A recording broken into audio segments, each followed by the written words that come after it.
অবশ্যই, এবং তা তো বটেই।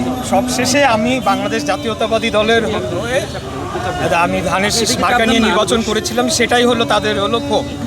আর অবশ্যই এটার সাথে যোগসূত্র রয়েছে। আমরা কিন্তু আরও বহু আগে থেকে বলে আসছি, এমনকি 5ই আগস্টের পরে বিএনপি মহাসমাবেশ করে বলেছিল 3 মাসের মধ্যে নির্বাচন দেওয়া সম্ভব, কারণ অতীতে আমরা এটা হতে দেখেছি।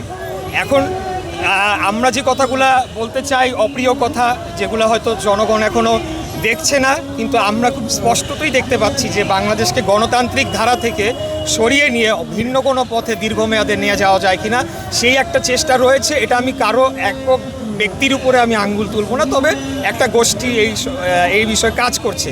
তবে আমরাও খুব স্পষ্ট বার্তা দিতে চাই, আমরা 17 বছর খুনি হাসিনার বিরুদ্ধে বুক ফুলিয়ে আমাদের পরিচয় গোপন না করে রাজপথে দাঁড়িয়ে আমরা শাহাদাত বরণ করেছে আমাদের ভাইরা। তো আমরা সেই দল করি, আমরা অত্যন্ত সুসংগঠিত রয়েছি। যে কোনো পরিস্থিতিতে 6 ঘন্টার নোটিশে, 12 ঘন্টার নোটিশে, 24 ঘন্টার নোটিশে আমাদের দলের লিডারশিপ যে নির্দেশনা দিবেন সেটি বাস্তবায়ন করার জন্য আমরা প্রস্তুত হয়েছি। প্রধান উপদেষ্টা বাম গণতান্ত্রিক রাজনৈতিক জোটকে প্রতিহত করার ঘোষণা দিয়েছেন। এটা আসলে অত্যন্ত দুঃখজনক। আমি নিজেও খুব মর্মাহত হলাম যে ওনার মুখ থেকে এই ধরনের আমরা আশা করি নাই।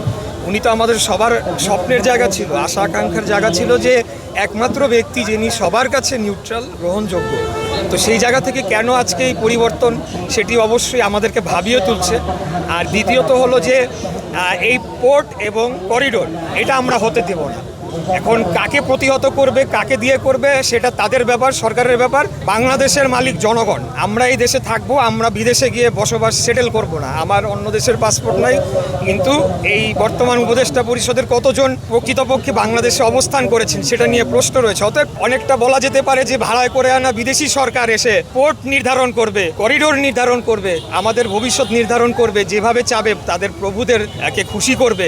সেই রাজনীতির দিন তো 5ই আগস্টই ছাত্র জনতার গণ অভ্যুত্থানের মাধ্যমেই সেটাকে এখন স্লোগান একটাই, সবার আগে বাংলাদেশ। আমরা বাংলাদেশের স্বার্থ যেটা হবে, বাংলাদেশের স্বার্থে যদি মনে হয় করিডোরটা প্রয়োজন বা বাংলাদেশের জন্য ভালো হবে, সেটা হবে, কিন্তু সেটা নিতে হবে পার্লামেন্টে আলাপ আলোচনার ভিত্তিতে, নির্বাচিত সংসদ সদস্যদের আলোচনার ভিত্তিতে। এইভাবে বললে হবে না। তো ওনারা মানে কিসের আশায়, কোন শক্তিতে করছেন এটা আমি জানি না।